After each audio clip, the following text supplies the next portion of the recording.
Salome. Salome, I just wanted to tell everyone what wares that I have to sell for me and David's business / ministry called Heart to Heart Ministries. It's spelled HART, 2, the number 2, Heart, HEART, Ministries, IES at the end. On Etsy, we did have an Etsy shop back in 2019, November 2019, but Mr. Jonah, the man that pretends to be David's manager and steals all of his copyrighted material and has monopolized on all of his accounts, even though David doesn't want him to, or David tells me he doesn't want him to, and doesn't know how to get it back from him. And he's scared to do anything to make him, because he thinks that Jonah will do something really worse to him if he takes a stand against that and takes his accounts back. Jonah has told me that he will give his accounts back to whoever David chooses. And I've told David that, and he says, no, he won't. Or at least he won't give it to you. And I'm like, I don't tell him to give it to you. Write it down. Give it, he has to give it to whoever you say he has to give it to. It's not his. And he's like, well, of course, he and everyone else that we've spoken to, including professional agents, that it's still, I know, I really believe that it's probably actually going to work out, but I don't know. I don't even know if that would be the right fit for David necessarily, if he even truly needs that necessarily. Because Doris Day, and I agree with this my own self, but Doris Day told him he is his own manager. He needs to be his own manager. And that's how I think. You don't ever let someone else be your manager. What you're asking is for you to be, you are your own business. Even if you work for somebody, you're still your own business. You're just working for them for how, under a contract, regardless, it doesn't, however you do your taxes, regardless of that, that's the situation. You're still your own business. If you have a manager for you, they work for you, not you work for them. Your manager, David thinks that, I guess, a manager tells him what to do. He doesn't understand that when you have create another person handling your stuff, which is what he has me do, which I've always from the get-go told him, David, these are things you need to do, and there's some things he truly cannot do, and I don't mind helping him for that, and that's what he has to do. And it makes him vulnerable to have to rely on anybody for those things. I'm not even his family, but he doesn't have a relationship with his family to even do these kinds of things for him. So it's no wonder he's in the situation that he is. He has no real support system. So, I don't really have much of a support system either. So we're kind of each other's support system. And, God just fills in the gaps however, is necessary. It doesn't have to be, you don't have to be born into a certain situation to have what you need. God will provide it in another way, but you gotta be faithful, and first you gotta ask for it, and second, you gotta expect it and wait for it, and don't do dumb stuff to try to make it happen outside of what you just asked God to do for you, because that's how Satan will trip you up and get you to do something stupid to try to get what you want when you just ask God, and it's coming, and he's going to make it even better. It might even be something better than what you were asking for. If you say, if it be your will, that's the best way to do it. Because if it's not your will, you don't want. If it's what you want, but it's not God's will, really, you don't want it. I mean, you don't. You trust me. You may think you do, but you don't in the long grand scheme of things. That you're just not seeing clearly right now because you're in the flesh. When you feel that way, because that's not truth. Anyhow, I'm sorry, I'm getting on a tangent like I always do, but long story short, he stole our Etsy site, so he doesn't have the right to. We can legally do something about it. I've already talked to lawyers. We've already talked to professional agents. The agents are willing to work with them, but they don't want to deal with that Jonah bullshit, and I don't blame them. I wouldn't either. If David keeps dealing with Jonah and, making these bad business decisions because of these unprofessional people that he's working with, then they don't want to deal with that. They're not going to mess up what they got going on because of that. They're not going to take you on. That's what I explained that's what, I'm not going to say who, but that's what I was told by a professional agent that is willing to consider taking him on, and even referred me to a big time lawyer in that field that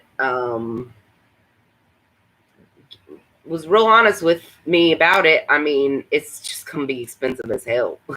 It's not that they won't take it, but they're not gonna take it for cheap, and David doesn't have the money for that. Not that kind of money. So David wants me to find him a lawyer that's pro bono. David, you've gotten yourself into this mess. You don't really have to have a lawyer. All you have to do is take a stand yourself. What I think it is that he just doesn't feel confident on his own to stand up to Jonah, because Jonah literally put a gun to his head this most recent time back in March.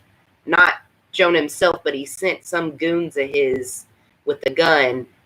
I don't know if it was even loaded. They may have just been trying to spook him, but that doesn't matter. That is assault with a deadly weapon. I already talked to an LA police officer about it, and David, told me the police won't do anything about it, but I called them my own self, and they said that's assault with a deadly weapon, and yes, we will do something about it. But David's got to come forward. And that's the issue that they always have, is if people won't come forward and make the report, they're scared to, which is the situation, scared of he believes that Jonah's involved with the Jewish cartel. I mean, the Jewish mafia, the Mexican cartel.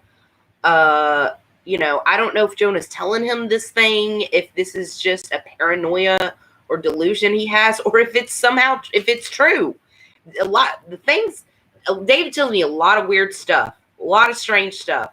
And I often will think, surely he's misunderstanding. He's never lied to me. Sometimes he's withheld certain information to keep certain truths from me, but he's never lied to me, as far as I've caught him. But he will get things wrong or misunderstand things. Or when I say misunderstand, that's just my own opinion sometimes, and I'm often wrong in that. I come to find out, David just gets himself into weird situations. I do too. But he gets into even weirder ones. And I guess him being in Hollywood, LA, that may be the reason. It's just weird out there. But, excuse me. Sorry. It's my congestion. As far as I know, I don't have COVID. But, I don't think you can catch it through the screen anyway. So anyway, but enough about that. I want to show you my wares. I could go back and try to fight with Jonah and get it back. I know what I can do about it, and I don't have to have a lawyer. I just don't want to go through all that bullshit and have to deal with all that and sort out that mess. And I don't know what he's been doing on that end of it. And what he's been doing now and what's going on. I don't really want the energy from it anymore. So the David Leave a Heart Shop, it's not really David anymore. It used to be, it did used to be, well, nothing on the internet is actually David, because David can't do the internet on his own. He just cannot. He can't even barely function his phone. He's got some eye issues, and he's of the generation where that is just not what he grew up learning how we do. And it's really hard for him not being able to see well and not being able to understand these newfangled gadgets that are being, changing technology every few months, So he does rely on fans and Jonah, unfortunately, and other people. Some are very good people that do help him, that often the bad ones will end up chasing off, that are parasiting off of him. I just haven't been chased off yet. Not yet. I'm not going to be. I cannot be chased off, but, I'm just saying, I'm a human being. If something happened to me, which it very well could, if Jonah's as dangerous as David says, which, I'm 100% certain somebody did put a gun to his head, because I have a video with the letter. I don't know what I do with the letter right now, but I do have a copy of the letter. It was obviously written under duress, and it was just not something David would normally say to me. It just didn't make sense. Anyway, so that's what's been going on. So I just we're selling different stuff, better stuff. And I'm just, I'm keeping this. Doesn't have anything to do with David. I even told David wants me to put some of his stuff up there. And I said, no, David, not until you get this stuff sorted out with Jonah, because he's going to try to take down everything. And I'm not going to fight with him about this stuff. This is my business. I have the business license. I'm the one, paying for all of the, cost of everything. So I will sell your stuff for you on my own website that he can't, take down for me off a platform that, when we get some merchandise up and going for him, and I'm willing to invest in that. But right now I'm investing in my own business until he gets that situated, and let him do his and we're working out some other things that I'm not going to go into detail, because Jonah will just come in and try to ruin it. But so we are getting our in gear and doing our own thing again. It's just, and it's different. It's going to be better.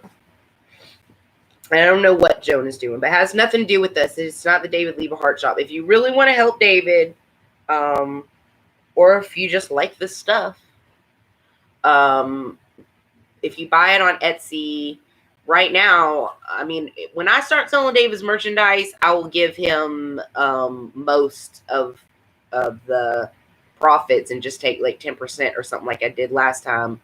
But I have to pay the bills here, so I'm giving 10% of the profits to David. That's my ministry part of it, because I still have to pay the bills, and it is very expensive being in business, and I also want to remain competitively priced, so we got all that to deal with. Anyway, sorry, I hope that doesn't sound negative. I know I'm always complaining about that stuff. We're having breakthroughs and things are changing and it's getting better, so I don't mean to always complain about it, because there are good things going on too, not always the bad. Just lately there was some real major upheavals since that happened. It scared the crap out of David, and I didn't understand at first what was going on, because he was afraid to tell me, because he was afraid for his own life as well as my own, because they made him agree not to work with me and write this letter saying he didn't want to work with me and never really did, which is a lie. I mean, there's no way he didn't, because he's bet every time that I've tried to throw in the towel thinking this is not worth all this drama. I was just trying to help you. I didn't mean to get into all of this. I was just trying to help you as a fan. Since I'm not rich, I can't buy all your merchandise. And personally, some of it I thought I could do a better job designing my own self. And I thought, well, if it would help them, I wasn't trying to take over Jonah's thing in any way, shape, or form. I was taking 10% of it and putting my own money and time and effort into it, because I thought I was helping David and Jonah help David. I thought I was ultimately helping David, or the both of them, but my main thing was for David. I just didn't realize what all kind of drama I was getting myself into just trying to help. But I don't regret it, because I would have helped knowing that going into it. I just would have prepared myself a little bit more, realizing, and not been so stupid as to been so gullible and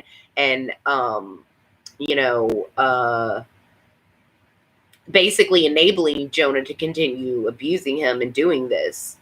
For a while, I was unwittingly, because I had no idea what was really going on. I didn't believe David, what he was telling me. And from now on, to everything that David's ever said to me that sounded strange turned out to be true. Even in some way it was true, he was not lying, but he'll you say a different word that he'll mispronounce something, and I'm thinking, okay, what? Okay, for instance, David tells me all the time about this man named, this is funny, this man named Joe Lovett. Okay, I dated a guy when I first met David. I was in a relationship. A guy was living with me. It was a very toxic relationship. This guy was just like Jonah, actually. A type, just like Jonah. And it's funny because this boyfriend at the time, I was trying to get out of that relationship. And I was staying in it because my mom wanted me to stay in it for whatever reason. I'm not going to go into all that, but it was not healthy. I was trying to get out of it, but also I felt sorry for this guy. It's so lame. Like, why would I get myself into things like that? This is why I'm mostly single, because I have a tendency to end up in toxic situations like that. I just have too big of a heart, and I'm not naive. I'm just I don't know. My picker is broke. I don't know. I'm attracted to toxic men, I think, and then realize what I'm into, and then realize it's toxic, and like, oh man, I gotta quit this pattern. Anyhow, but anyway, so this guy his name was Joe Lovett. Or at least that was the name he gave me, and on his driver's license and all that. No, he didn't have a driver's license. I think he had to have the state ID, because he had a food stamp card. I remember that, because he had, which that should have been a red flag, but I remember because he harassed me forever about mailing him it, because he had it sent to my address. Like, you should never, like, at first in the beginning of the relationship, okay, he was like talking about taking care of me and how I needed help. That was my mom wanted me to stay in the relationship. She felt like it's safe for me to have a man in the home and all that, which I just come from she comes from a different time when she just thinks like that. And so I needed to have a man helping me manage my life. And he loved that my mom felt that way, to help her keep track of me. Because they had this thing going. Now, in my mom's defense, she did not realize what was going on. This man very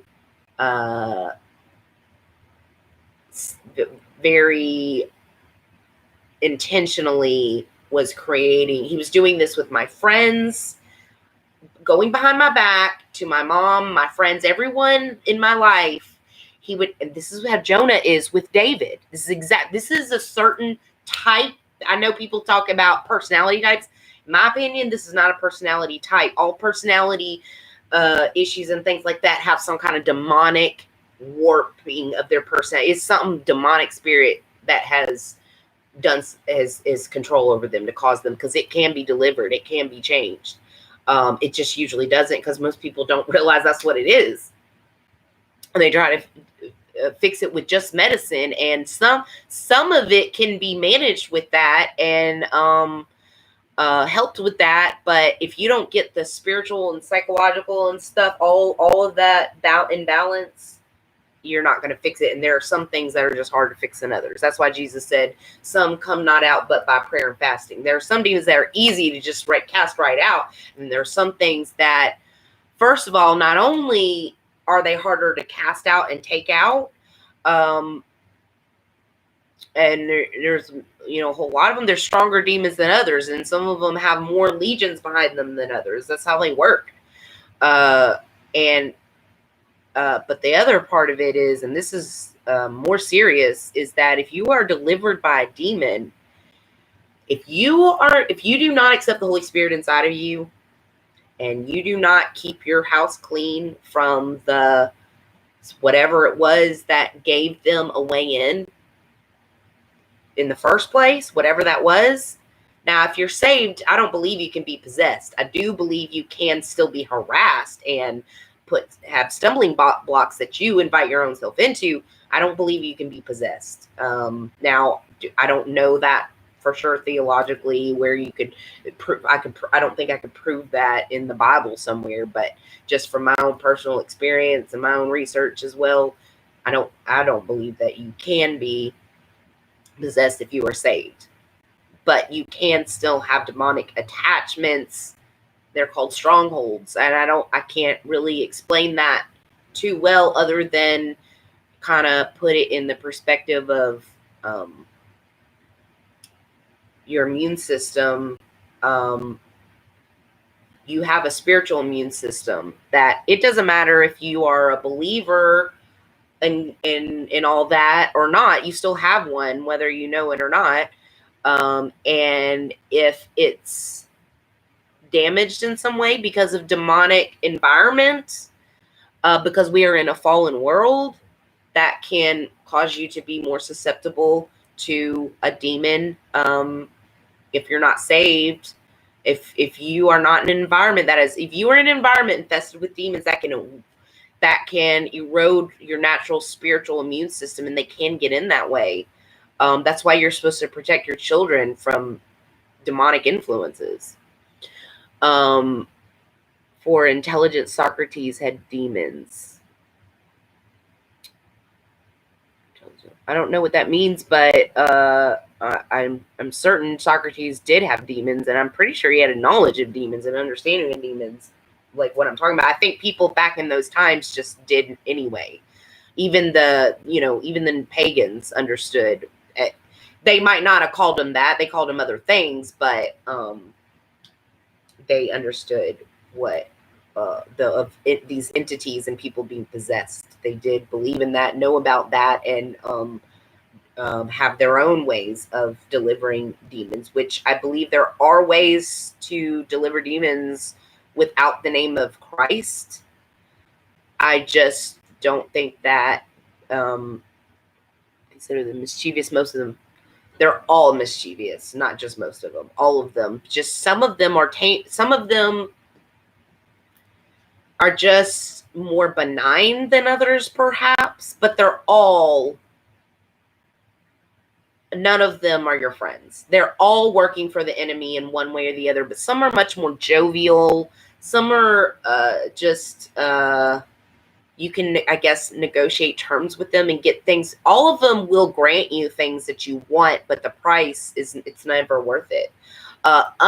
Except in the situation where there are times where you can magically, I say magically, I'm talking about like King Solomon before Christ. There was still ways to there are ways to with Christ you have authority to cast out any and all demons under under the name of Christ. You're signed up under him. It's like if you were a lawyer and you had a law firm, okay, and you have license to practice law. You have the legal authority to practice law in the United States, to go to court and plead a case. You know, you have that if you are saved according to the Christian faith. That's what Jesus was trying to explain, or according to me. Anyway, where was that? But I'm kind of losing my train of thought. Sorry. Don't care about humans. Some of them don't care about humans. They all care about humans to some degree or not. Some of them maybe don't interfere with us as much as others do. But they all do care to some kind of degree. They all, because you have to understand, demons are the Nephilim that have died, and they're the children of the Watchers, the zodiac, the planetary, the principalities and powers that are talked about in the Bible, that all religions have some kind of way of explaining them. The Hindus, call them different. They have different deity names. All the ancient religions talk about them. The star people, the ancient alien theory, if you watch that stuff, it's all talking about the same thing. It's those are the Watchers. They do have dominion and rule the earth. They were created by God. They're angelic beings that have dominion over the earth. Thing is that they came down and did something that was, you would liken it to if an adult came and fornicated with a child. We had no true consent against them. We are, even if we consented, we don't know what we're really consenting to. They are the keepers of knowledge, and the things on this earth that we don't realize come from the Nephilim, like the weathermancy, fashion, makeup, dance, medicine, science, math, all of the occult practices. These things aren't evil in and of themselves, because they're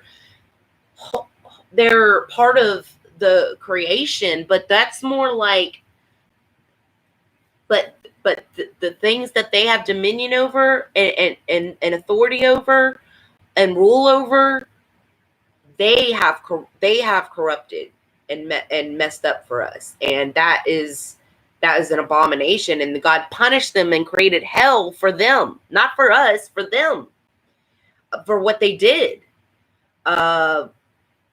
Because they were, they had their free will just like we do, but they're much more powerful than us, and they were assigned to protect us. And they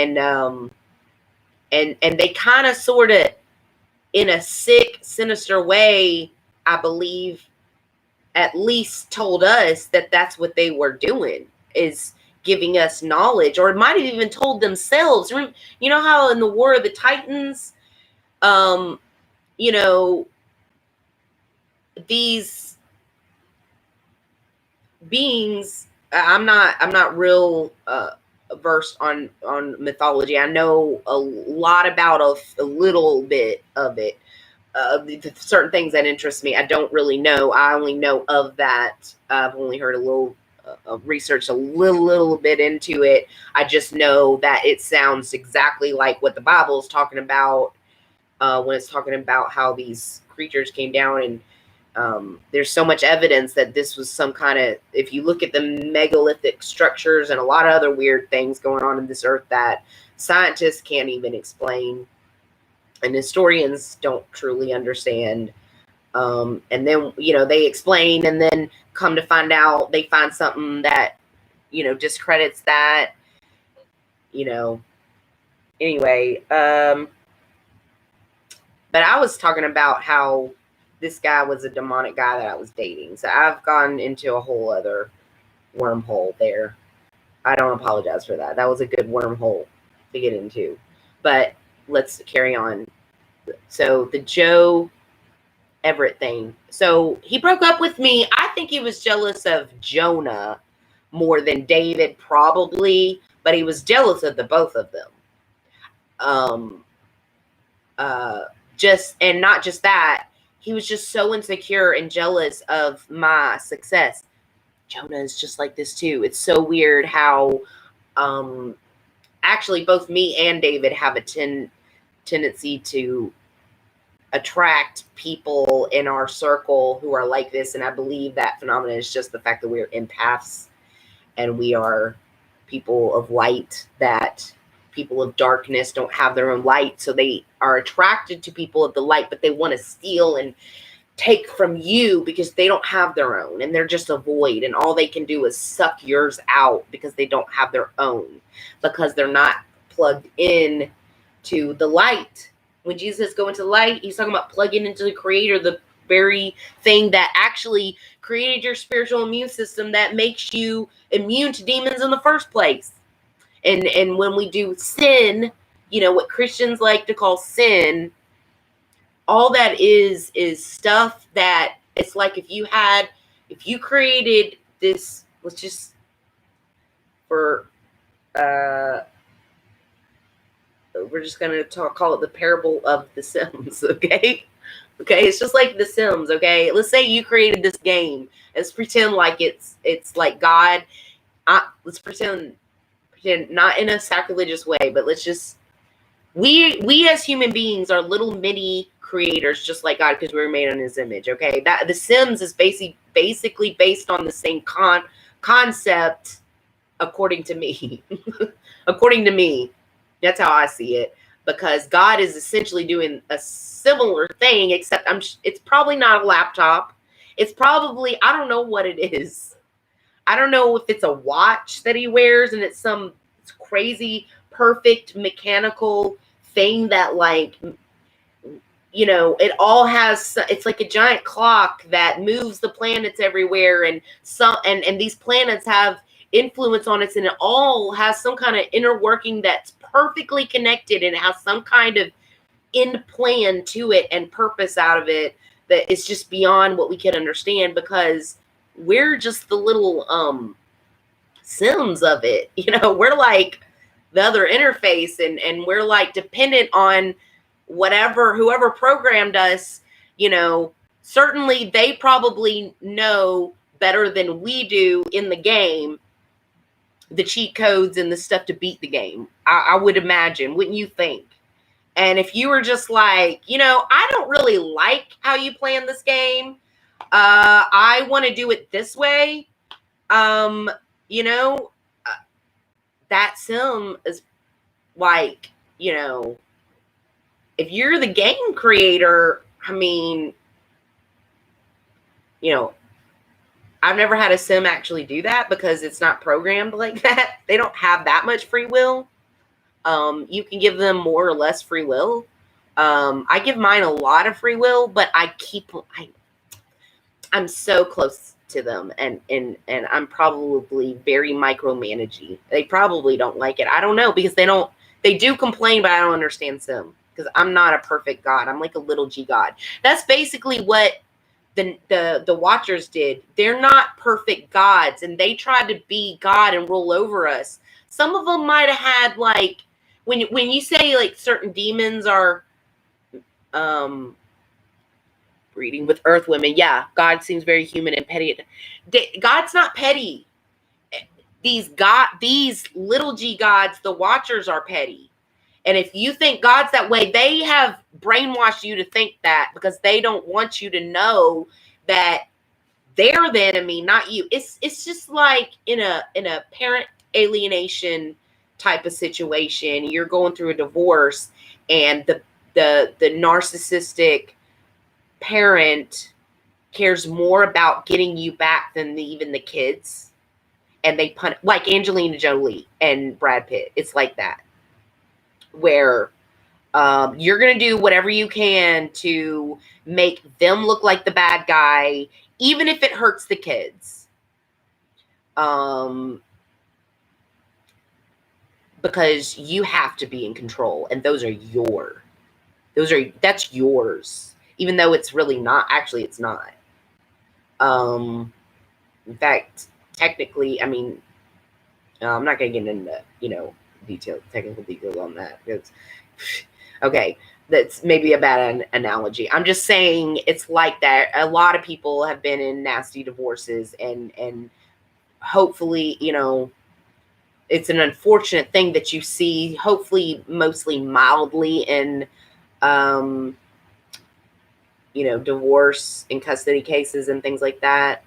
But you often find some of the most underhanded, dirty, crazy things go down in divorces and custody battles. That people will do things you would never think when it comes down to their children, and it's not necessarily because they love their children. Sometimes it's more about possession, and that's if God seems petty, God's not the one that's petty. It's them, and they're telling you that God is like that. That is what an alienating, narcissistic parent does, and makes the kids believe that God's the asshole. He doesn't even care about you. He's alienated from you. He doesn't care about you. It's all on our own, and I'll let you do anything you want if you just, remain loyal to me. And, lo and behold, she's getting, child support, alimony, and alienating him from kids, and telling, and the kids don't want to talk to him because she's told him he doesn't want to talk to them. And there's like both, you already, I'm sure many people already know the deal. Unfortunately, there are a lot of situations where that goes down. Both men and women are guilty of doing things like that. And that's basically what it is on the spiritual level. We're only mimicking as little as we are made in the image, created in the image of God. And so we're the little G gods, the ones above us. There are so many different hierarchies of it. We are little G gods too, to the animals. And we have dominion over them and of the earth to some extent. Now, we don't have higher dominion over the principalities and powers over the air, unless you have the cheat codes that God did set up. The Nephilim came down and taught us cheat codes, the occult practices and other things, science, all kinds of things that to advance technology, but it's for their own agenda and not necessarily for our benefit, and not under the will of God the way he had it set up, that we were meant to know it. And when we were meant to know it, it was meant actually for the end times, this spiritual knowledge, or not spiritual knowledge, but the hidden knowledge, or whatever, the things that the Nephilim came down and taught mankind that they weren't supposed to. It wasn't that they were never supposed to, but they did it before they were supposed to. And they did it outside of God's will, and they conspired and did it on their own. I don't think they did it without God knowing, because God did know. And he allowed it because he allows free will, just like he allows free will with us also. And that's why we deal with the things that we deal with, because when we were in the Garden of Eden, before we chose to have the free will, not free will, before we chose to have the knowledge that made us accountable, but would surely lead to death, we chose that. God didn't force that, and he had to put that there and give us the ability to be there willingly and accountable, and not, and I don't know if I'm making sense. But if God did not give us free will, the point is that God did not give us free will, it would basically just be rape. Just like when the Nephilim came down, not Nephilim, the Watchers came down and slept with women, whether they raped them or seduced them, either way, if it was consensual or not, it was wrong for them to have done that. They weren't supposed to have done that, and it was evil, and it created a lot of problems for mankind. And God eventually wiped them all out with the flood, and then some of them somehow came back or survived it. I'm not sure how or what or the details. More of that would probably, you would find in more apocryphal books than you would in the actual Bible. And a lot of that is knowledge that I don't know if it's lost forever, but it's certainly um, some of it, I don't know, I wouldn't know where you could find it. A lot of documents talking about these kind of things, they've only got fragments, and we kind of have to fill in where we can with our own logic and research and intuition, whatnot, whatever. Decide for yourself what the truth is. That's what science is. Do the research to the best you can. Always test your hypothesis. And test your results as well, because we as humans make mistakes sometimes in our computing, or there could be something off in the, we should always test what we think we know and never think we just know everything. It's better to just be like, I honestly don't really know, than to think, oh, I know everything, and then just not be willing to learn anything else, because that's what stupid people do. Or at least, yeah, that's what stupid people do and unwise people do, either or both. I don't know if there's a difference exactly or not. But anyway, we were talking about Joe thing. So the point is, the story was, that to me is funny, is that David knows someone named, whose son is named Joe Everett. And this man owns a jewelry business and a hobby shop. And that's how David knows him somehow. And I don't understand the relationship, other than I'm pretty sure it has something to do with his model trains. That's how he knows this guy. And I don't know why they talk, or how this guy talked to him. But David often brings up to me about how this man, who is affiliated with the KKK and owned a jewelry shop, but his son wouldn't take on the business. Let me tell you, to be honest, if I'd known Joe, I don't think this is, David swears, yes, he dated a girl who was a Southern belle named Christina Reeves. Oh, he calls me Christine Reed. And that's probably where the confusion comes in, because even though I've known David 2 years, and he has, part of the reason I know that the letter that Jonah made him send was not normal for him, was that David spelled my name correctly, which he doesn't normally do. And there was no errors in the address, and it got to me exactly 3 days after it happened, which happened to be like very soon after I had caught Jonah doing some kind of thing. And all I said was, on Facebook, I said, Jonah, is this something that David's actually profiting from? Or is he going to tell me that, or am I going to find out that you're doing all of this behind his back and not sharing the profits from him, like he keeps complaining to me about? And that's all I said. And it started that's like a few days later, some kind of ordeal with the gun happened, and anyway, I already told that story.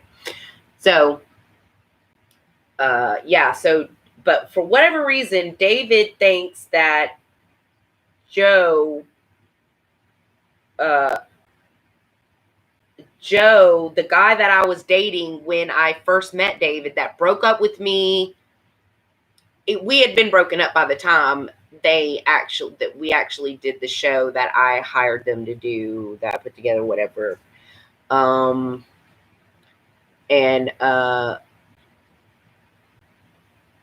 Anyway,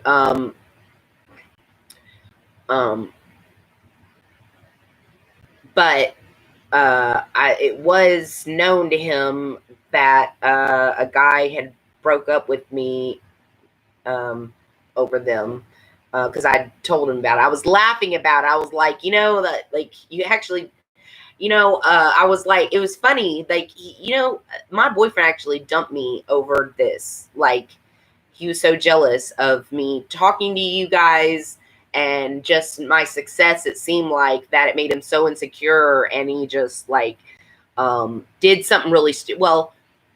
It's a long story. I'm not even going into all that. It's a crazy story, as all my stories are. But that's why we were talking about it, because it's a crazy story. Imagine that, a story involving anything to do with David Lee Bahart and it being crazy. Who'd have thought? But yeah, so whoever this hobbyist guy knows is affiliated with the KKK, David thinks is my ex-boyfriend's dad. And I am pretty sure that my ex-boyfriend's dad did not have a hobby shop or jewelry business. I'm pretty sure that would have come up in conversation, knowing that I have a jewelry business. And he was like, we were talking about, him helping me with my business, all that. That was the whole thing when we got into the thing together. I didn't realize that he was a deadbeat. I thought he was trying to help me. That's what he claimed. And I thought, wow, that would be nice, somebody to help, help at least make ends meet with half, pay for half the things. That's not what happened. I was paying for everything. He was basically living off of me, and we were so poor, broke, we could barely have food to eat. And my mom, somehow not understanding that he's the reason for all of this, or she is, but thinking somehow I'm safer with a man there anyway, and it's worth it. I don't know. Or is she uses him as a way to kind of manipulate me, as more like it. I'm not trying to be disrespectful to my mom, but we've already talked about this. And she knows that he really manipulated her into doing some things that they should not have happened. But she did it, not understand, because she tried to have me committed because Joe told her. That man was gaslighting me. He had told all these people in my family and all my friends that, because I do have PTSD and I do have it very bad. I actually have CPTSD. And I do have problems from it, but I'm not, I mean, it's bad, but it's not that bad. I don't know what exactly he was saying to my mom and my friends behind my back, but I think they all thought I was losing my mind, and I was actually, because of him, his just constant need for assurance and attention and to be taken care of like a fucking baby. And being jealous of my success rather than helping me have success. Like, the relationship did not turn anything out like he love bombed me to think it was going to be in the beginning. Anything that's too good to be true, it is. It usually is. But there's always strings attached, to free stuff, Anyway, but yeah, so David thinks that I have connections to this guy somehow, or this guy has connections to me, and I think somehow or other David thinks that they are possibly, wishing me harm or David harm, and somehow I don't know. I don't understand exactly, but David tells me all the time. Oh yeah, the whole point of it was how David will. I cannot convince David that I did date a guy named Joe Lovett. But that is not the same guy he thinks. Yes, it is. I mean, he's adamant about it. I don't even argue with him about it anymore. I just go with it. Okay, David. So I was saying that David never lies, but if he tells something that's not the truth, he thinks it is. He thinks it is. And he's not delusional either. He's linked real information in his mind. I did date a guy named Joe Levitt. And this man named Joe Levitt that he's speaking of, I mean, it's possible. Maybe this guy I dated did have a dad that his son just didn't want to take on the jewelry business. But that just does not seem like it fits with this guy to me. He was estranged from his dad and didn't have a good relationship with his dad. So I mean, here's the thing. Most of what David tells me, I've come to find out it is true. I just didn't believe him, or I misunderstood his wording or something. And I do more research and I find out what he's talking about. I'm like, oh, that's what he's talking about. How great. And it's weird stuff it's always weird stuff that you would think it can't really be true, but it is. And that could truly actually be one of those weird things that are true. I cannot disprove it. All I can say is I don't think it is. But that is the only time. Those are the only scenarios where David's been untruthful with me, and it really wasn't that he wasn't being untruthful. The facts were just not correct. As far as I know. In some cases, it's still ambiguous. So it's a funny story, and I made it really long. How long is this video? Almost an hour. Okay, I was supposed to show you guys what we're selling, and I'm just gabbing. Okay, so I'm not gonna pull out the whole thing. I just want to show you the basic concept, and I'll show you the mini version of it. It's probably easier. I would hope it's. Oh no, it's not gonna be easier for you to see probably. Okay, there you go. You can see that. You can see that. Okay. So this is somewhere in the range. I believe it's like 25 or 30 bucks if you want it. It is actually this one's mine, but I will sell you a nice brand new one still in the package. This one's mine. This one is it's made in India, not by any children. It is made by adults, not in a sweatshop. It is most of it I believe is Nepal. But anyway, it's all hand done. Old often some of them, I don't know about this one in particular. I don't think this one in particular, but some of them are very old forms of dyeing. This one's not one of those necessarily, I don't think. It's probably more of a modern form, but it's really cool. It's got a more very bohemian, gypsy-esque kind of vibe to it with the astrological or whatever, the astrological wheel, zodiac wheel, the watchers. Now, here's the thing. This is why Christians think that the zodiac is the devil.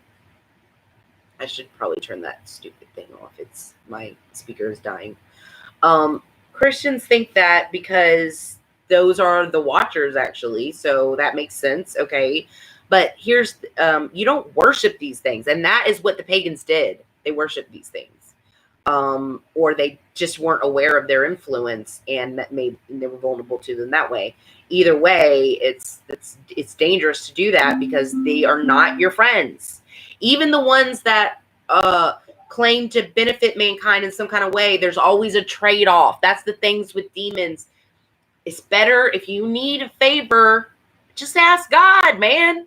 Ask God, and you can even ask you really can go straight to God, and should go straight to God, but you can also ask God, or even I don't know. Some people think you should not pray to angels, and you should only pray to God. I believe that you should only worship God. I don't think it's wrong. I used to think that you should only pray to God too, and not pray to angels. I don't think that anymore. I think that it's you can pray to angels as long as you have the understanding that you're the only authority. The only authority you have, well, not really that. That's not really it. You are favored by the angels, and they have dominion to protect you. They will answer. They're there to ask your help if you want. However, if you offend those angels, I don't really understand how exactly it works. I don't know if it's like they actually offend you themselves and stir things up with you. I don't feel like that is what it is, though, because they can only do good. I think what it is, though, is they can deliver you over really for your own good, to discipline you, to teach you something. Or if it comes down to it and it has to be done, you're causing so much harm and you need to be taken out, they'll do that. But the point is usually to bring you into salvation, to cause you to repent and turn from your ways. And that's the pain is a great motivator. So they allow you to have the authority that the demons still have. I can't explain truly what and how and whys of demons, other than they're not the watchers themselves. I don't think. But they are the children, the ones that God wiped out with the flood. That's the way I understand it. I could be wrong. I'm not claiming to be the guru on that in any kind of way. This is kind of what I think, how I understand it. Although I believe that the watchers are something different than demons. However, they're just as untrustworthy as demons. Although not necessarily as, I don't know.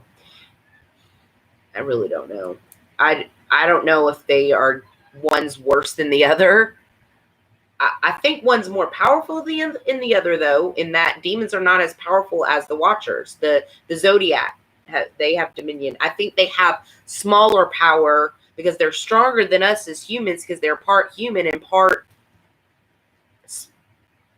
angelic being. They're not, and we, the way I understand it, also have some of their DNA in us, and that's what causes diseases, birth defects, the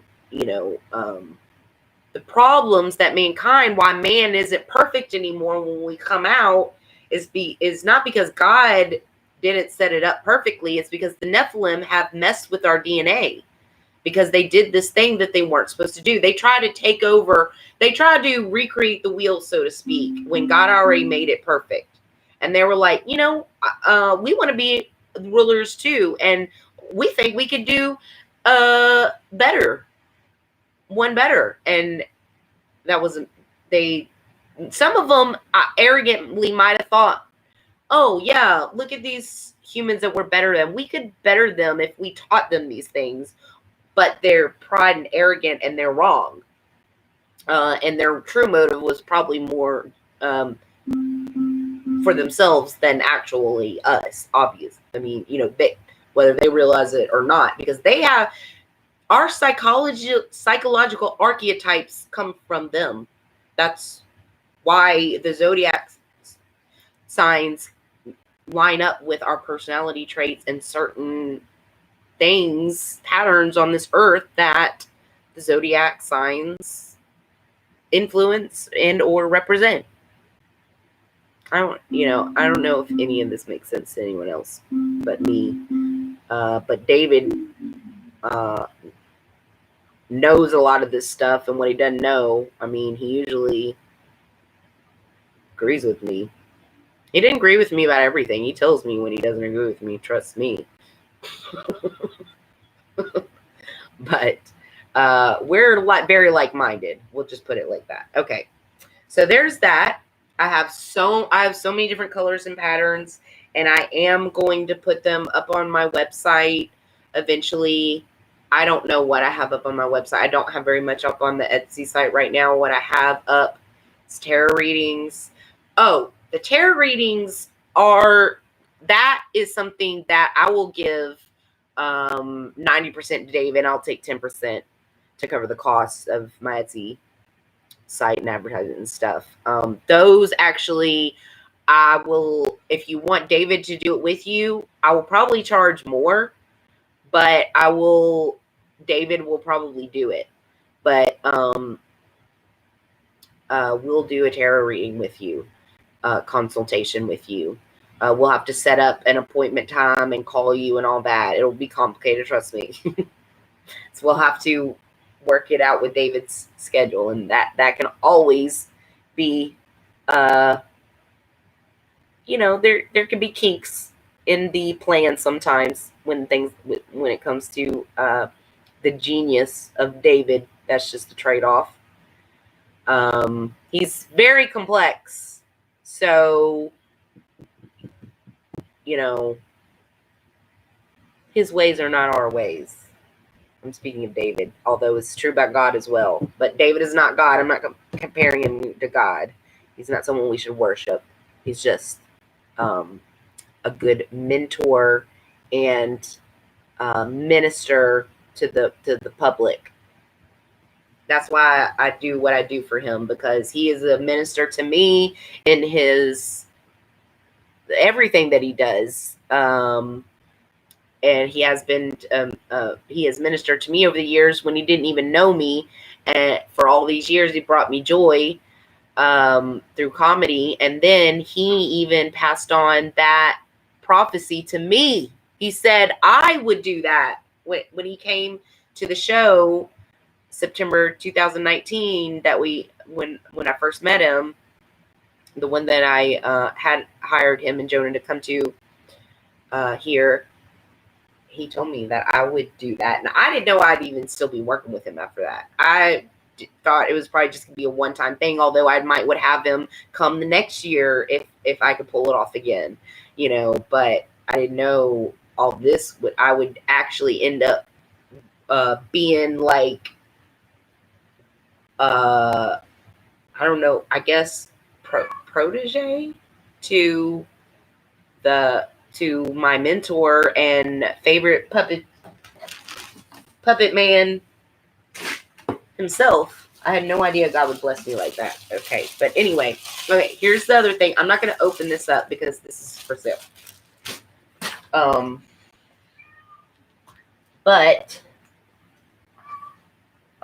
I'll show you mine. It is chakra prayer flags or meditation flags, whatever.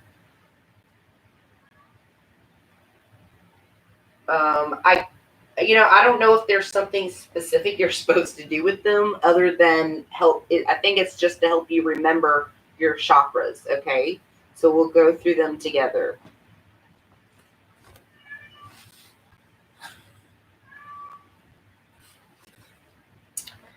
Base chakra.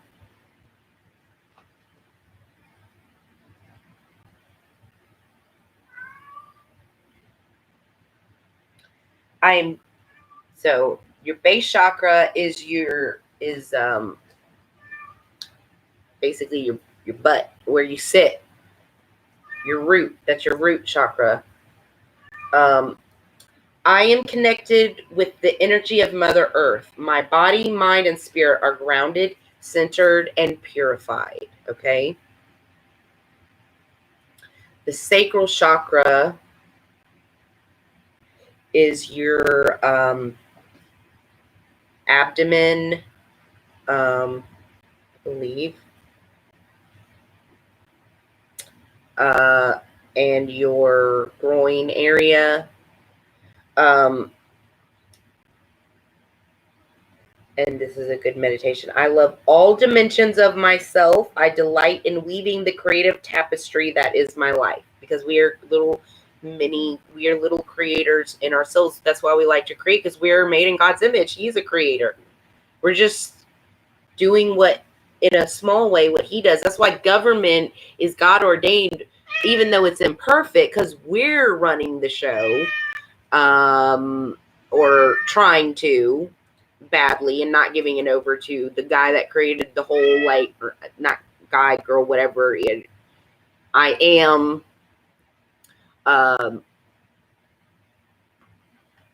we kind of booted him out, or many of us have, if not most of us have, booted him out of the equation. And like, we don't need, we've got this, thanks, though. We'll ask you if we need something, though, when we're in a foxhole. When we've screwed everything up doing it our own way, even though the whole, like, all the cheat codes, how to beat the game, we're not going to consult you first, though.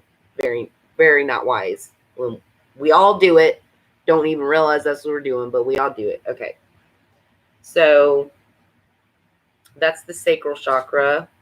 The solar plexus chakra, which is, if I get this wrong, please somebody tell me. I'm not, like, real versed on the chakras. I just know, I guess, enough. So the sacral chakra, is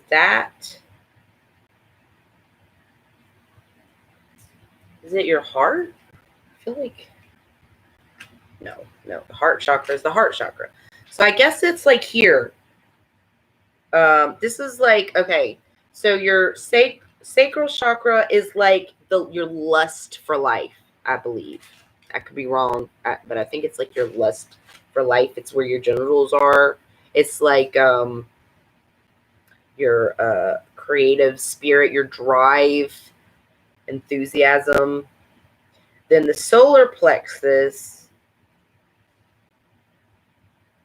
I guess it's right here. I need to look this up. I don't want to tell the wrong thing. I'm much more versed in, like,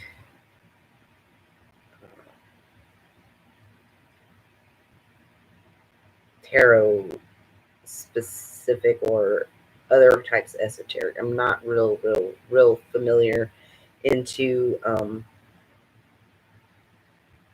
the Hindu translation of, or I say Hindu, but just like the more some of the other Oriental translations. I don't know what I'm talking about. I sort of do, but you probably don't. Or if you do, maybe you do. Okay, let's try to figure out solar plexus. Solar plexus. Hey, Gloria, do you know what the solar plexus is?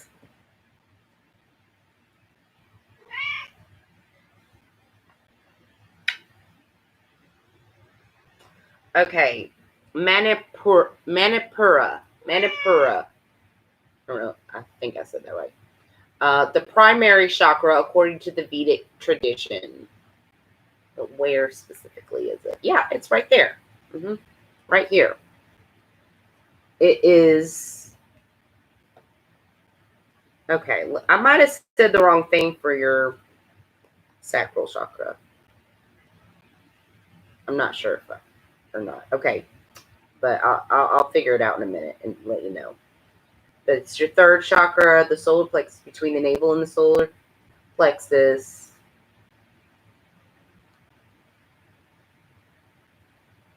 Is that right?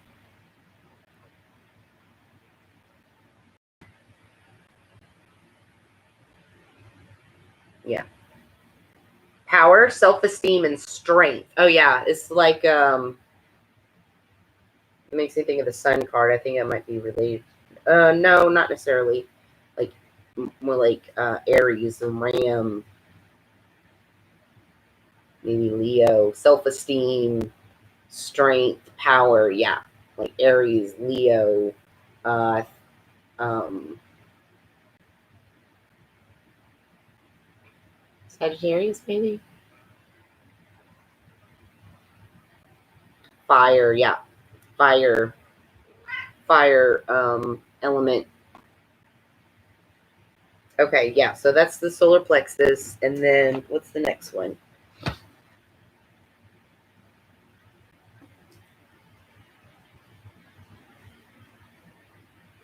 Heart chakra. The heart chakra. Um, my heart is open to receive the energy of love. I radiate the essence. I walk my path with ease and grace. That's your heart chakra. I'm not going to go into all the different chakras and all the different things they mean because it takes too much time. It means a lot of different things.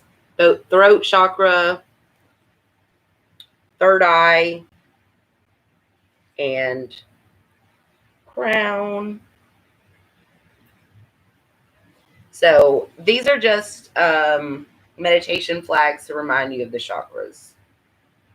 I could use a little bit more details if I were to make some custom, which I may actually do. That's actually a good idea. With more details to remind me what each of the chakras represent and what energies, when something's out of alignment and what that means and how to get that back into alignment. Well, anyway, but this version, I didn't make this. It was made in India. And, I might make my own version though with more detail if anybody's interested.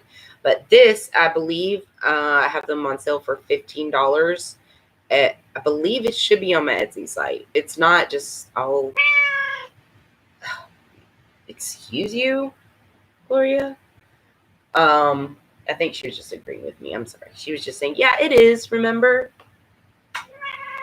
Oh, you're my good kiddo. Oh, I. She's actually just telling me, hey, I'm hungry. My bowl is empty. Look, they will have food, plenty of food, and, just as soon as it is empty and or just barely, not even empty, it's like they're starved to death all of a sudden.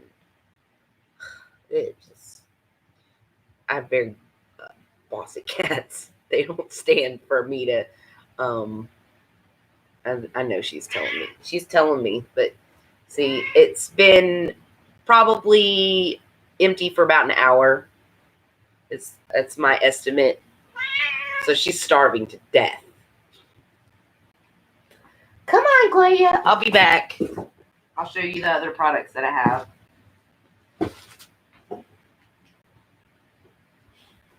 Gloria.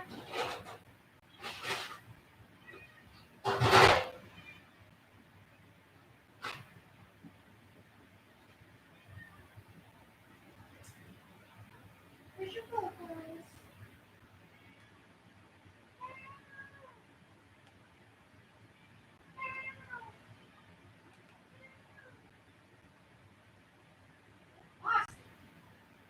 There's some bossy cats.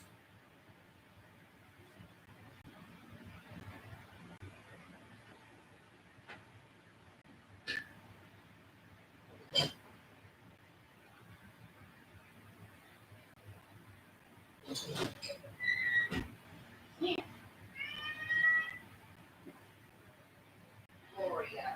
Hi. Don't be mean.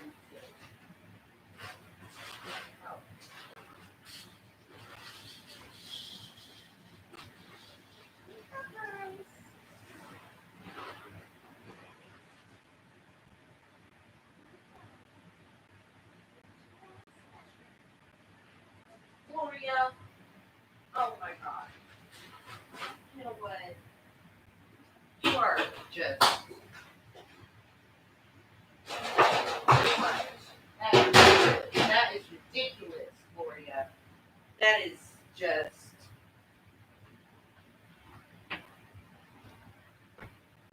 All right. You know what? The other cat, the Hope, just went to eating, and she was all acting like she's so hungry, hissing at Hope, and I put food in there, and Hope starts eating it out of it, and she goes and walked away. Didn't even eat it. And you saw how she was just acting. I swear. Anyway, so if you want one of these, they're $15. You can find it on the Heart to Heart Ministries. This, I'm going to send one of these to David, because he needs to smudge his house. I need to smudge mine too. Oh my goodness, this smells so good. This is very good. Wow, very gorgeous quality sage. I probably gonna have. I might have to keep this and order some more and send him that. It smells so good. But let me put it back in the bag, because I might. I don't know if I'm going to sell it, keep it, or send it to him yet. I don't know. I just got this order, and I'm getting some more things in, although I did not order any more. But if you want some, I can sell you this, or I can order some brand new, fresh directly and send it to you. These are, I believe, I'll send it to you free shipping $10 or $8. Yeah, free shipping $10, I believe. This is just really high quality. I know that might seem, I don't know if that seems like a lot, but I've got to make a profit on it. But anyway, because they're shipping and all that I've got to, I need to start growing this kind of quality. I could make these my own, but this is like really good quality. I don't really know exactly where they're getting this. Their farms are. I could look more into it. I'm sure they'd tell me. I just haven't looked into it. I just know it's really good quality. I think you can even go to the farms. I'm not sure on that though. Don't quote me on that. It's the company Gypsy Rose. So you could actually order it from them. I hope that you'd order it from me though. You'd still have to pay retail either way and shipping. So if you order it from me, it's helping to benefit David and myself as an independent artist and just a vendor. I'm not claiming that I made these things. I do make jewelry and other crafts and things, but I didn't make these. These I'm just selling. Now this is adorable. These I'm selling for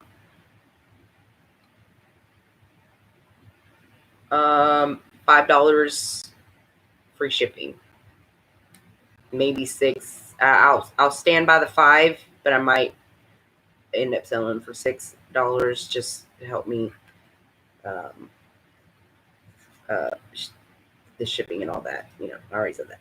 Okay, but I'll honor the $5 for now. These are so adorable. They are little Guatemalan worry dolls.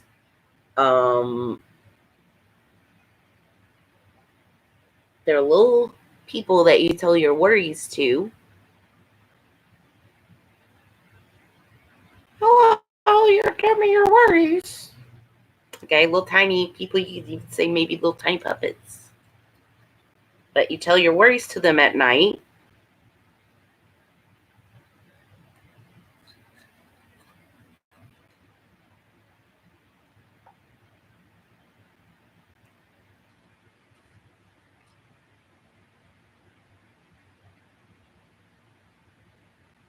So cute.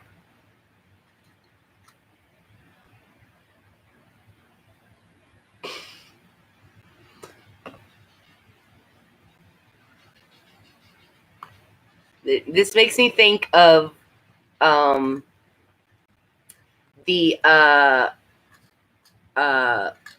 Tales from the Hood with the dolls that come out of the picture. This is what these things remind me of, although these are not those dolls. These are nice ones. Unless you are a bad person, maybe. So, buyer beware. But here are the little people, the worry dolls. You tell them your worries and put them under your pillow. And in the morning, they have taken away your worries or solved them for you or something. I don't know what they do. It's a mystery. I've not seen them in action. I was asleep. So, but when I woke up, my worries were gone. It's true. I'm lying. I haven't even tried it actually, but I will tonight and let you know how it goes. Okay. Guatemalan worry dolls. According to the legend, Guatemalan children tell one worry to each doll when they go to bed at night. They would place the dolls under their pillow. In the morning, the dolls have taken all worries away. So I believe these have 6 in each.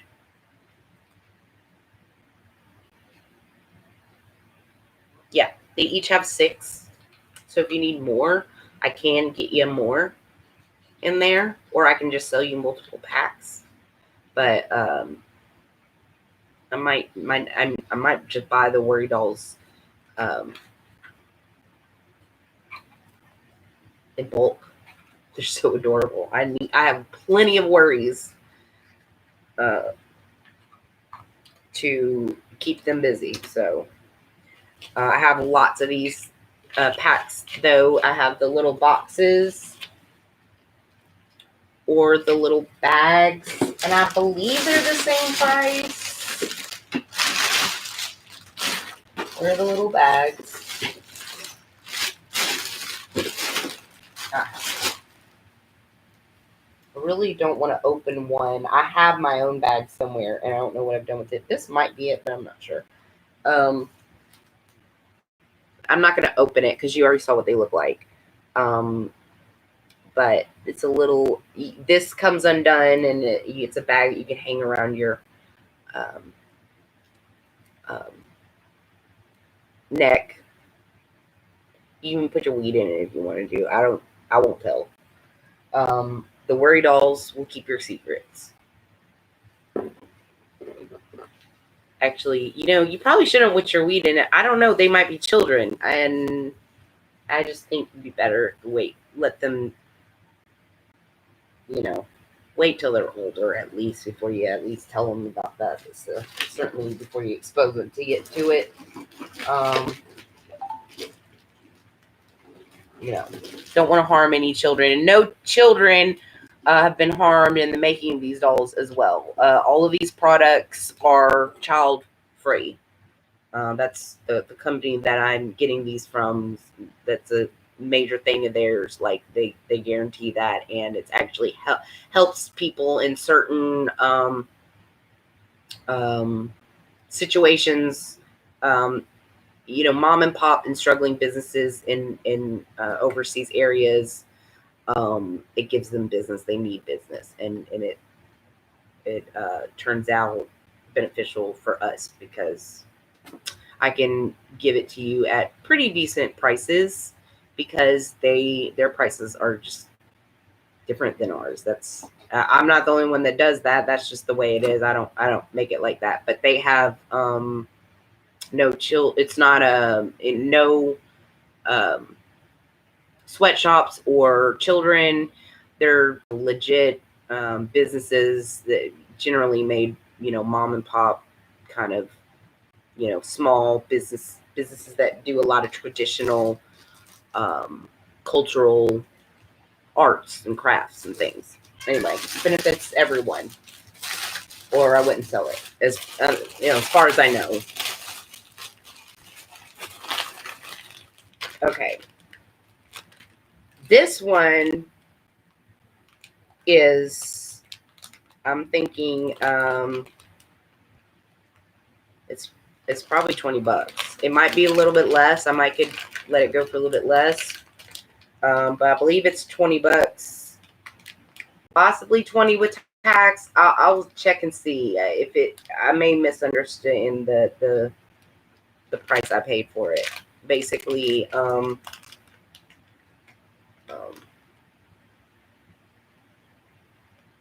but anyway, this is sage and juniper, and I can't smell it. This one I actually meant for myself, so I am going to open it. But I will sell you one fresh. Ooh. Just made a mess of myself. The juniper smells very different. It's not as pretty smelling as the other, but the juniper supposedly I believe the juniper is supposed to attract beneficial spirit energy, and the smudge repels the negative. I believe that's how it works. It may be the opposite. I would Google that before I do it, but I don't think it matters. I mean, before I quote that to somebody, but it doesn't matter either way. Okay. Oh, I'm sending these to David. Okay, this is cute. This one's David's that I'm sending him. And then this little prayer wheel. You probably can't see it in the bag. All it is this is the worry doll bag and a little prayer wheel, and I'm going to show you mine. I'm going to send that to David along with this to smudge his house against evil spirits. Okay, this is a Tibetan prayer wheel. Okay, now this is, not only is it just adorable and cute, and it moves, but when you, please forgive me, this is not my culture. I don't understand exactly how this works. I only understand very loosely how it works, but it's a prayer wheel. So the energy, now I don't think there's a certain way you're supposed to turn it. I don't know that it matters. It could. I'm turning it clockwise, so I don't know if that matters or not. I probably should look into that. But it's sending out your prayer essentially. But the other cute part about it is, though, that this comes out. Now this, I don't know why. Excuse me. I have sage all over me. Maybe I'm allergic. I don't know why it's so sharp and pokey, if that's intentional or not. But I mean, I'm just saying, if you carry a prayer wheel, not only is it, good to have a prayer wheel on hand to get your prayers out there in an emergency when needed, not you need a prayer wheel to get them out there. I'm just saying it really kind of, I believe, does help turn those energies out there because you're actively, putting that energy into it and expelling it out there. Like, practically, it makes sense to me. If nothing else, then at least in a mental sense, the intention of it, makes it psychologically more real. If you don't believe in that spiritual stuff like I do. But anyway, but I'm just saying, not only is having prayer as something to carry in your purse, I'm just saying, as a single female living in Memphis, Tennessee, it doesn't hurt to have a handy spike and other spiky. This is also very sharp right here. I mean, I'm just saying, if pray, and then if you have to, then get ready to defend yourself if you have to, and just pray you don't. I'm just saying, this would do some harm if you're walking, in a dark parking lot, saying your prayers, spinning your wheels, and then somebody comes out, you know what I'm saying? Just saying. You can use it for whatever you want. Let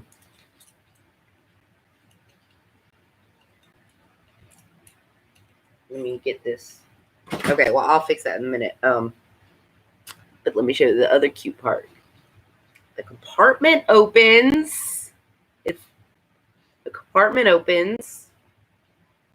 And it's got a little prayer in it. Now, I don't know what this prayer says because I don't read Sanskrit, I think is what it is. I don't read whatever language this is. But I'm pretty hoping it's a good prayer. I'm thinking it probably is. However, you can put your own prayer in there. And to have as to remind you God's answering your prayers. And when you worry about them, when you worry about them, rather than sit there and worry, line this back up. You got to get it just in alignment with that thing when you open it.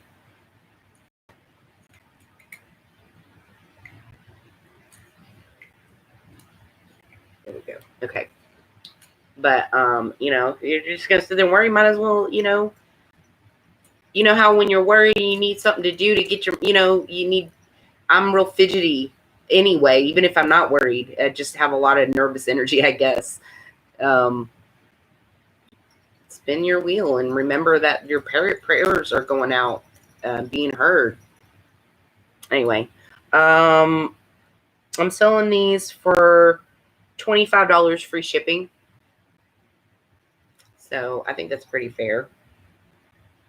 If you want one, I'm sending one to David. This one's mine. You can't have this one, but I'll send you one just like it. I don't believe they come in different colors. I believe they're all this color. I'm not sure what that stone or thing is, but it's got 3 stones. I take that to signify the Trinity. That's just me personally. I believe personally, I think that a lot of religions, at least, believe in some type of divine Trinity concept. They just explain it differently from their culture and perspective. I think that all of our religions have in pieces of the puzzle missing, and we all have false understandings of the truth in all of our religious concepts, but there's little bits and pieces to each of it that connects to the truth. And then that's why, and like when Jesus says, let the tares and the wheats grow together, because he doesn't want to ruin the baby sprouts that will come up. If you dig up the wheats, he lets them come up together, and God's going to reap them. God's going to reap us all and sort it all out in the end. So that's why we don't have to worry about getting revenge and all that, because God's going to sort them out. God's going to sort it out in the end some way or another. It's either going to be now or later, and you hope for now, and oftentimes it is, but in some cases it may not be till later, but it's always in your favor whichever way it is. And it's so much better for God to right the wrongs than for you, because we don't do it perfectly. We do it in our imperfect understanding, and it never works out like how we want. Okay, I shouldn't just throw that. Okay, here's something else.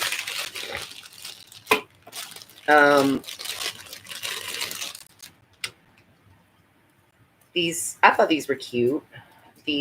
I'll sell them for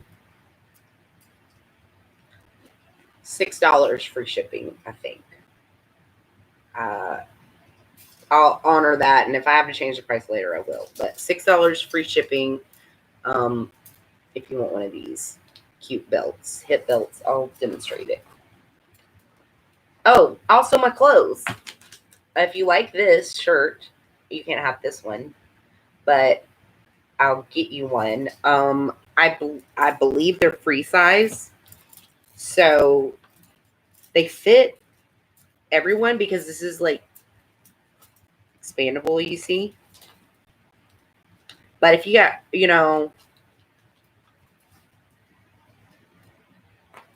I don't have big old titties, so I mean, if I did, it'd still work. But it's, you see how it's made, so it's free size. If you're too big for this, it does. I mean, it does stretch, but it may not fit like plus size. Maybe, I don't know. I don't think it comes in plus size. Uh, Not these. Some items are. Some items that I'll carry later. I don't now, but some of them I do have those available plus size options of things in some of the clothes. But this is super cute. Now these do come in. Gloria, you don't need nothing but attention. Okay, these you could even wear them up higher, if you wanted, or you can wear them, like belly dance low. Woo. Oh, let me put on the belt. Hush, Chloe. Hush, Chloe. What did I just do with that belt? Oh, there.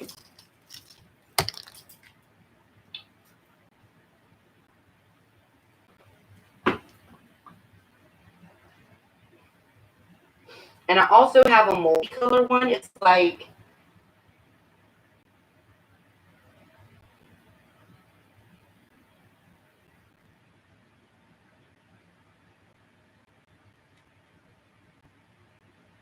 I want to change where this.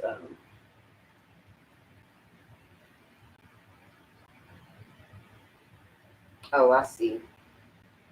This is coming up hooked. I've got to fix that. I'll make sure when I send it, I'll inspect it and make sure everything's tightened together. This little component here is loose of the O-ring.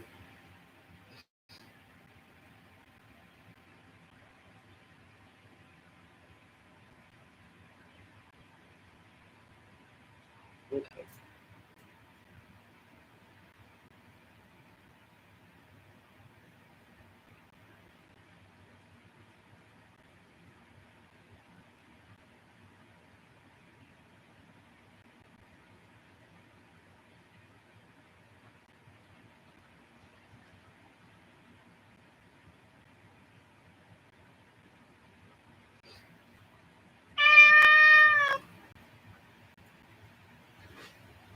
Okay. I'll actually fix it with real tweezers if I ever find one like that again before I send it, I promise. And I just fixed that one with my teeth. I won't do that to yours. But I just was in a pinch right now. I don't have a hand.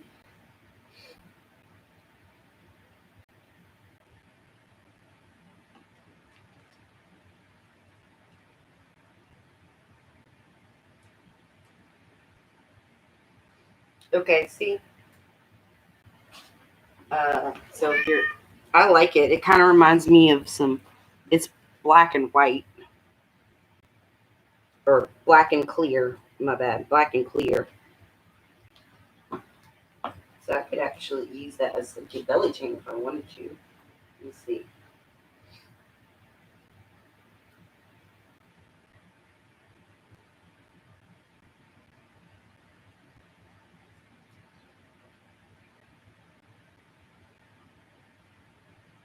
Okay.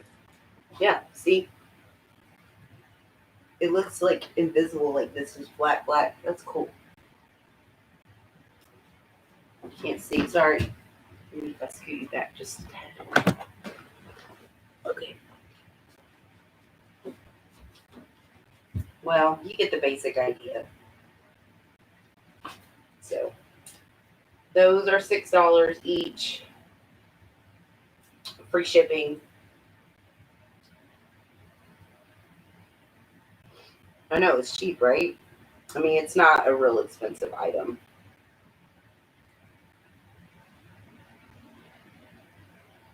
It's just fun. It's plastic. It's made of plastic spirals.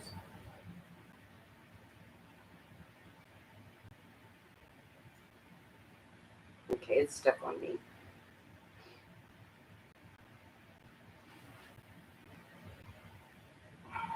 There we go. Okay. So there's that. I also have a more colorful option.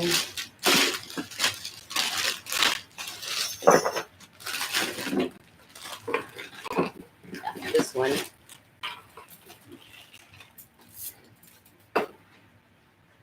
It's a. I don't know if I don't have the best camera on this computer, my laptop, but it's kind of like neon or pastel. I don't know what you would say, maybe pastel. But I don't know this for a fact. I believe they would glow in the dark at a UV, in a UV light, because they look like they would. But I don't know that they do. So don't quote me on that. I'm just saying. Looks like they might. They're just little spirals, which means eternity. $6, free shipping. Okay.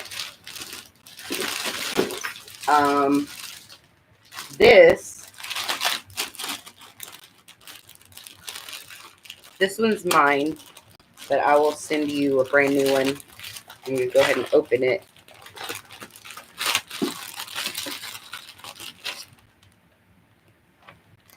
This is what it looks like. Big. And this is petite. Okay. This is when I was saying like traditional old ways of dyeing. It's this is one of those. So it's a tapestry. You could hang it on your wall. You could use it as a bed spread. I believe this would fit at twin size. I don't think they have the larger one, but you could wear it, use it for a couch or whatever. Just it's cool.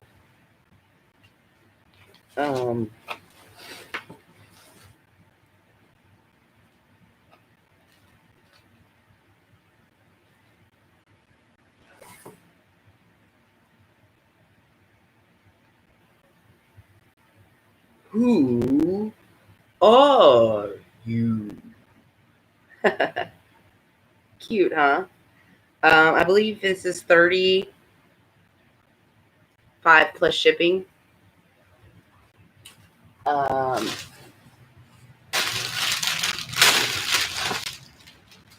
also have one that's hanging up over there, but this is my favorite one. It's also petite, and it's the 13 colonies. That I have that hanging up in my living room.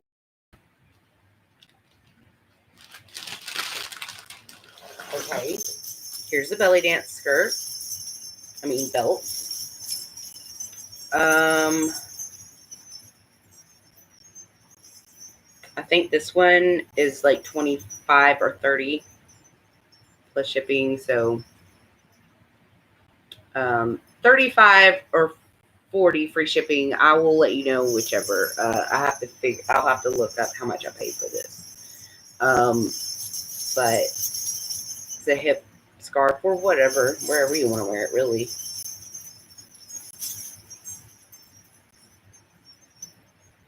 I mean, you could even go into the grocery shopping. They tell you to have to wear a mask. You could do it like that. It's face covering. All right. Then I've got this is a smudge kit that it's got the shell. This one I'm keeping for myself. So I'm gonna go ahead and open it, but I'll send you one brand new. I won't open yours. Oh, that smells so good. Oh my gosh. Wow, this smells like peppermint sage or something. Oh man. I believe I'm selling these for $25 free shipping. It comes with really good quality smudge bundle.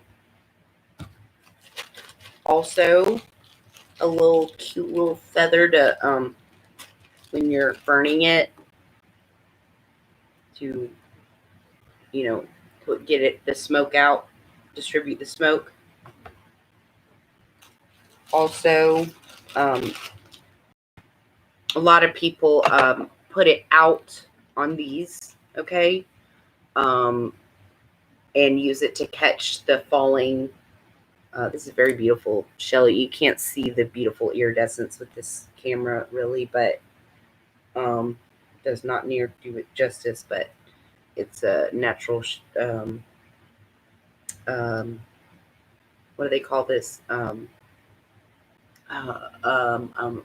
jeweler. I should know this. Mm, mm, mm, mm, mm. Abalone. Abalone. Abalone. This is abalone shell. It's very beautiful especially on this side, but it's beautiful on that side too. It's just it's not iridescent like it is on this side. One of God's cool artistic creations, and this is I forget what the name of the wood is called. Maybe it says on the pack. I don't think it says. They call them soul sticks. I forget what the name of the wood is, but it's a stick that they also use to burn to, I believe, attract the positive energy, while this repels the negative. Or it could have it backwards, but I don't think it do. I could have it completely wrong, and somebody could, if you know, if I'm wrong on that, please feel free to let me know and correct me there. Okay. So I have a few other things, but I'm going to wait and show you because this has already been almost 2 hours long. I doubt anybody's really watched this all the way through, although possibly if I'm that entertaining to you, I'm flattered that I am. And if not, I'm just flattered for whatever time you were here. I appreciate it that you listened to me babble on about my wares, my gypsy wares. I'm trying to fund this is my aerial silk, by the way, if you're wondering. I'm not trying to hang myself. At least not to death. I wonder if anybody ever wondered about that. Why does this girl have a red noose? What is she, in the Illuminati? Is she trying to send a message? No. That's what I would be thinking if I saw some shit like that. That's where my mind would go. I didn't even stop to think. Probably nobody is thinking anything like that. But just in case if anybody was wondering why there is this red noose hanging next to me, it's an aerial silk. There's no hidden message or anything weird behind that. I never thought. It's just my aerial silk. Okay. My circus theme I got going in the back. I got my I Love David kissing boot that I made back in 2019 when I did the show for him. We had a little mini sideshow, freak show kind of event, circusy, Cirque Le David. We called it a fundraiser. That's where the fundraiser thing comes from. I don't know if my channel used to be called that, a fundraiser for David. That was my thing, and I still think it's funny to this day. I still use it. It's a fundraiser for David. Get it FUNRAZER. It's not really a fundraiser because Chip is naughty, and we had Chip in the background, and I didn't realize that David was like, I thought it was a silly, fun thing that Jonah was doing with Chip being naughty and whatever. But but David actually is not actually cool with that. The way at first he was, but Jonah's taken a whole dark turn with that, and he's been doing that running joke for like 7 years now, or more actually, and it's not funny anymore, especially after David's told him to stop, and he's gotten so far as to talk about heroin, suicide, and just all this dark negative stuff that David doesn't agree with. Anyway, but I'm gonna get off here now because I've been on here lollygagging for long enough. And but if you want any of my gypsy wares, a lot of this stuff is not on my site yet. It will be, and I'm gonna get more stuff coming in. It's on its way. Coming soon within the next week probably. So I'll show it to you at another time. And any of this, if you want to buy any of this, just message me. Go to my website at lacaravana.rocks, LACARAVANA.ROCKS. That is my website. It's my jewelry website. I also, and I don't have any of these listed. Just tell me which items that you liked, or if you want me to sit, or if you tell me what you're looking for, I can show you some of the items that I have that I just haven't, the images of some of the things that I can get for you, or already have it on order right now to sell to you. And at least 10% or more, depending on what you're buying, goes towards Heart to Heart Ministries, which goes towards helping David in his situation that he's trying to get back control of his image and copyrighted material that has been stolen from him. Legally, it's David's. It's just that they've monopolized on these accounts and keeping it from him fraudulently against his will, and he doesn't know how to get them back. And we either need to hire a lawyer or a hitman. I'm just kidding. Please. I would not ever do anything like that. I'm just so angry at that fact that he actually put a gun to David's head. Either we're gonna have to get a lawyer, or David's gonna have to get some, grow a pair and make a police report about what happened, and tell the police what's going on so they can start. I've already been collecting the evidence of it, but there's nothing I can do with it and without David's cooperation, and he's scared to cooperate.